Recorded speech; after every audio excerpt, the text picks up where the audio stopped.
And we jumped into this with Maz, the Football Island concept of the CFL Players Association, bringing the CFL All-Stars together, not just All-Stars to CFL players, right, Maz? Whoever wants to participate, basically. Or does it have to be the Stars? Because you were the All-Stars when you did it. Yeah, but I wasn't a star. I was a walk-on. I was Were you? I was a fill-in. Oh yeah. No, I don't believe that for a second. Make no bones about it. But hey, I'm okay with that. Yeah, I know. He never ever did. When I ever talked, you never ever did realize how good you were. You played in an All-Star game. I saw the poster. You were an All-Star. I saw it. I played the All-Star game twice. Right. So you were an All-Star. You were Come an All-Star. on. Now's not the time. I was an All-Star. Now's not the time to be humble, Maz. No, I was not a voted All-Star. For the record, okay. I was a fill-in. You have to have players that come in when others can't attend. And so it was nice that I was one of the calls that guys like Tom Forzani and George Reed, they made that call, and I said, yeah, I'm there, man. So I played, but... You're an all-star okay. to me. Yeah, me too. I also saw the photo of Terry Bullich at your feet. He was blocking for you or something. You know the photo that I'm talking about. Oh, yeah. Anyways, I want to get into the viewer questions because I've been promoting them here for a while. Jeff Kozak writes in, workout at YMCA and watching your show. Thank you, Jeff. I appreciate you watching a few extra minutes on the treadmill as you're watching this show. One of the viewers in Toronto, Maz, wrote in and said, what stories do you have of playing at CNE, Canadian National That's Exhibition Toronto, not PNA. That's CNE. Yeah, CNE's Toronto. Yeah, what do you remember about that? Well, one of my first games going to that stadium, I was fined by the club, 0.1% for being late for the bus. Whoops. Yeah, whoops. And that was not good because I was rooming with Gord Barwell, and we were late. And thank goodness he said, pack your bags. But, yeah. So P&A, it wasn't on the game, except I won player of the game there once in 74. So that was kind of fun. Wow. But getting a little pink slip from John Payne the day after, C&E, and it was, Maz, you've been fined, missing the bus, 0.1%. So do you know what the fine was? Do the math. 1/10 $8.50. Was that a lot at that time, or was that not a lot? That near killed me, but it's laughable, and it's still posted up on my workbench. 0.1%. That's unbelievable. But did you walk into that stadium and just go? Yeah. I guess the biggest memory on big stadiums was Montreal's Big O. Like we were there, 76, and now you're playing a regular season game before 65,000 people. And I'll always tell the story about. First pass, and your sheer depth of field is gone in that stadium when you're used to Little Taylor Field. And the first pass that Ronnie threw me was through my thumbs, into my helmet, and down. And I went, oh my God. And at that time, they had the world's first and second largest video boards. So walking back to the huddle, I watched it on the world's largest video screen. And I got to the huddle and went, oh my God. And then I sat in the huddle, and I was facing the other way. And all of a sudden, on the world's second largest video screen, that replay over and over and over again. You made both. That was not. I made both video screens on my first attempt. So there goes your all-star status, man. A couple of people have written in and asked your thoughts of Ron Lancaster. Some wanted to know what kind of a leader was he. Was there one story that stands out? Ronnie was a tough leader, and that's why he had such a tough time in his first year coaching. He expected so much. And so, thank goodness, I got Ronnie as a coach in my last 2 years because he was tough, because he was just a perfectionist. And you better be, between his ears, you better be on his page right away. And so I think he learned a lot his first 2 years coaching, went to Edmonton and just tore it up. But nothing but fantastic memories with Ronnie. Him choosing me to break Johnny Unitas' record was just phenomenal. We go into Winnipeg and needing 6 yards to break Johnny Unitas' record. I'm thinking, okay, we've got to get this out of the way real quick. He calls my number in the huddle. I'm going, that can't be right. I'm usually clearing his own. And I turn and the ball sticks me in the face mask and I'm down. And so, one of the biggest catches of my day to beat Johnny Unitas, of course, then it's been leapfrogged 1,000 times, but Ronnie Lancaster, the all-time best. Larry Dye in Medicine Hat's watching. He says, Steve, who was the best receiver you played with? I would say probably Rhett Dawson, because he had a little jig in his step that was just absolutely unbelievable. And he made every route look the same. The first 12 yards were all, unless he was running a 7-yard quick something. But every route through the defensive back off, because he started everything the same way in the first 10, 12 yards. And that would throw receivers or DBs for fits. Yeah. The absolute best. Joey Walters not a bad guy. I mean, I got to see that because of Vanstone, but I talk to Joey all the time, so he's... Did you and Rhett Dawson go into the Plaza of Honor Hall of Fame the same year? No. It was close, though. Had to have been close. Yeah, it was close. Yeah, but we didn't. And I'm sporting that ring. People are asking about the ring. This is not a Grey Cup ring. It's a Hall of Fame induction ring. It's a hall. Yeah, it's the Plaza ring, which is near and dear to my heart. So I put it on special for the show. It's awesome. Oh, I thought you wore it every day. No. I'm not really a ring guy. But aren't you happy she noticed? She did notice. Yeah, Plaza of Honor. With the conditions out, it's a failure. Didn't happen this year. Isn't that too bad? Yeah, another thing, another loss, right? Yeah. They're telling you to speak into the Mike Lynch a little better if you can. Okay. There's a lot of questions coming in, so Lynch, you jump in anytime. Mark Westrom writes, where is Steve's visor? Seems strange to see him without it. He's talking about your summertime lid. Yeah. My skin specialist said no more because she's had to hack away. So I've lost 5 pounds over the last year or so because of what she's had to hack off the top of my head. So no more visors, sad, except I could wear one here, but... Yeah, no kidding. No more sunroof. With that head of hair, you don't want to... Yeah, I get it. Steve, what do you think of the situation in Edmonton? Unbelievable situation in Edmonton. The Eskimos are forced to change their name, which seems absolutely unbelievable. Yeah, it's a sign of the times. It really is. And so it's there are some of those names that are just on the bubble, but to a lot of people, they're offensive, and you've got to listen to that, and you've got to react to it. And I think until and I'm for that, because I think until you really make a dramatic step, that direction, I think that's the only way you'll be able to live through the next. So you're for them doing it. Yeah, I am, because it's just one of those things, and like I say, some of those positions they're seemingly ludicrous, and they're going, oh yeah, but it's paying tribute and all this, but what I think in my heart of hearts, I think that's the way it has to be, and I think that's the way we can go on to something new and something fresh. Speaking of Edmonton, Mandy in Edmonton writes in and he says, can Steve tell us what Riders do different to be the highest earning franchise in the CFL? I think, and this goes back to year one when Jimmy Hobson hired me to be his marketing guy, and we sat down with the guys at Phoenix Advertising, and Phoenix a very good partner with the Rough Riders, and they came to us with always lots of advice, and I think what really resonated when we sat down at a round table with our good friends, Darren, the Phoenix group, was we just have to make sure we know who the heroes are of the game, and the heroes are the fans. And so if people remember some of those corny commercials that we did and advertising we did, through Phoenix, but it was always about the fan. It wasn't us trying to create heroes with players or coaches or and all of that. It was knowing what is most consistent, and that is the fans. And so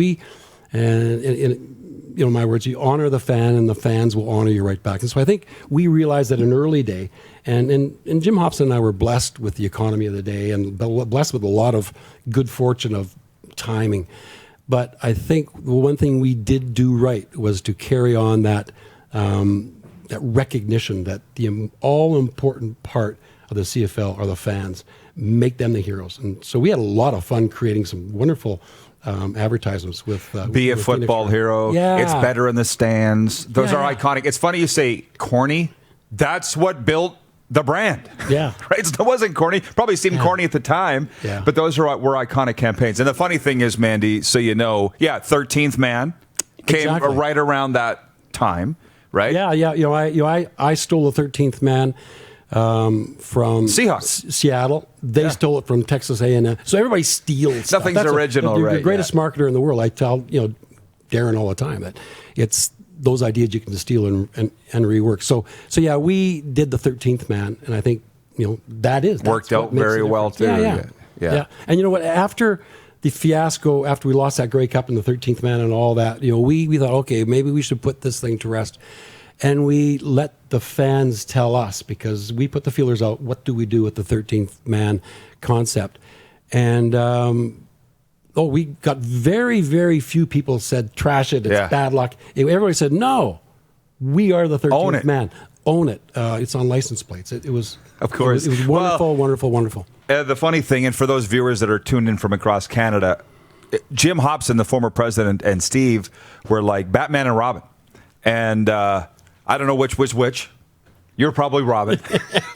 but you're okay to be Where's Jim? In the shadows somewhat. Jim was he was getting the awards and everything, but he said that it was a perfect storm. The resources and the potash, oil, Oh, yeah. Said it, and then the team got good. It was a perfect team got good. And what storm. I always like to say too is that we didn't invent the Rider Nation. The Rider Nation was always there. It was those events, that perfect storm, which really allowed us to take the best of all of that. The best of the Tom Shepherds, the best of the Lynches, the best of the people who built that brand, and take it to some place where it hadn't been. Yeah, had never been. And that was fantastic, because my good friend Mark Habeck with the Rough Riders, now still with marketing. When we were doing those market studies and brand awareness, like we were top 3 in Canada. Like it was Montreal Canadiens, Toronto Maple Leafs, Rough Riders.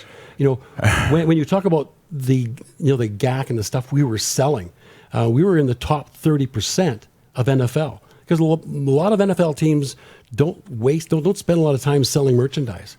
But when we get Dallas Cowboys talking to the Rough Riders about how they should best produce a numbered jersey or a named jersey, or was pretty special times that you can only accomplish if you got the right people. And it's like Mark, and it's like Billy, and of course the leader, Jimmy. So that was fun times, man. Well, you say that though.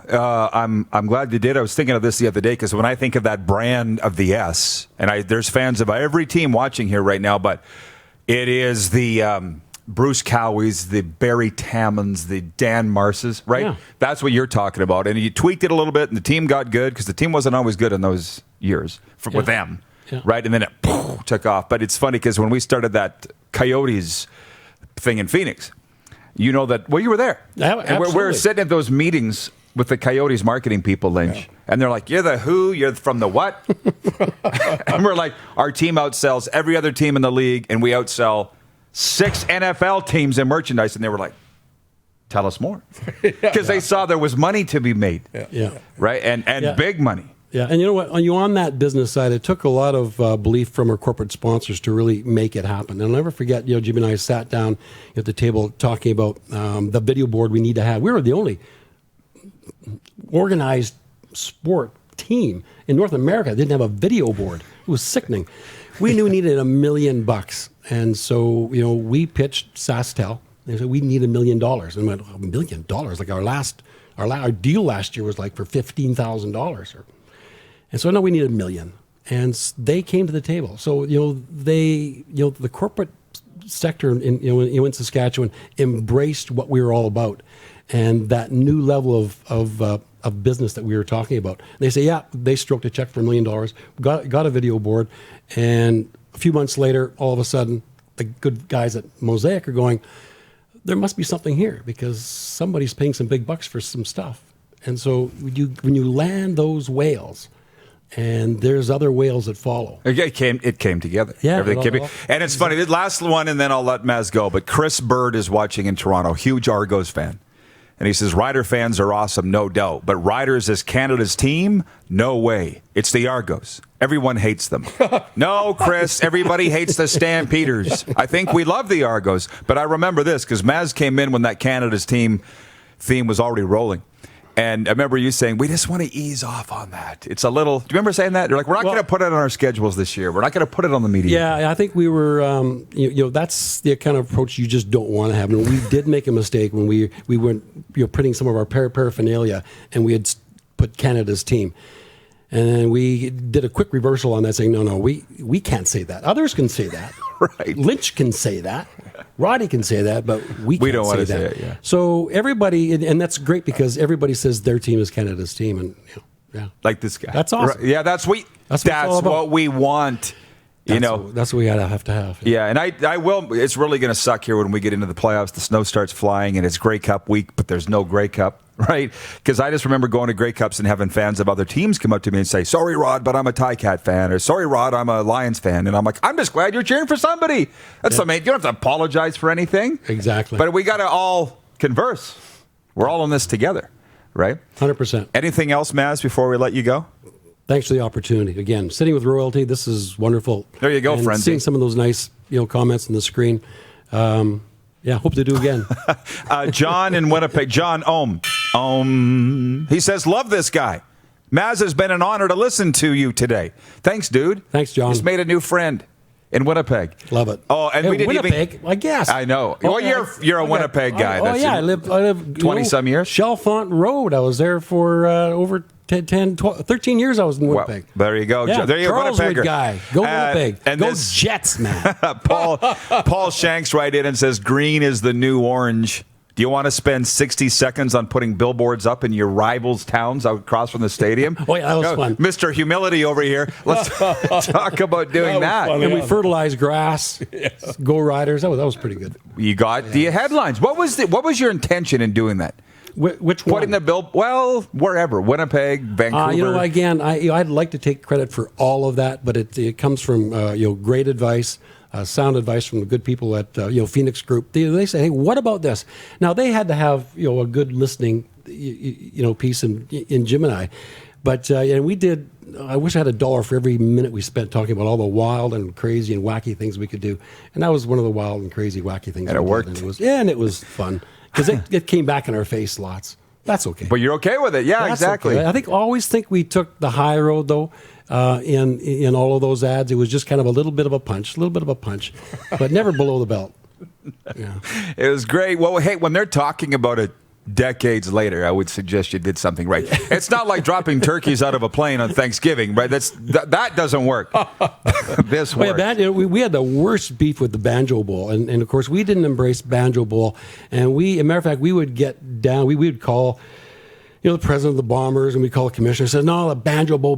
We don't want. We don't endorse that, and blah blah blah. And behind the scenes, and we're going, whoa. I've been there to the pregame, festivities in Winnipeg, and there are Saskatchewan fans carrying banjos. I mean, they love this stuff. And if it allowed us to keep the Labor Day game and push a full house, the other way, the following week, why not? But we felt like the original comments on the Banjo Board taking a little bit of malice. But you know what? You got a short memory. Get on with the thing. Let's have some fun. And Rider fans have just as much fun with the banjos as the Winnipeg fans. No kidding. Yeah. I meant it, Maz. You're an icon, a legend. I appreciate the time, and let's get this thing rolling. Let's do it. All stars. All right. Right. We'll be back. Pleasure, Jeff buddy. Reinbold coming up. It's the RP Show. Hope you're enjoying this Flame Tech Football Friday. You're watching on Game Plus TV, Facebook Live, and listen live at rodpedersen.com. You're watching Rod Pedersen on demand. For more of the Rod Pedersen Show, visit rodpedersen.com or follow Rod Pedersen on social media.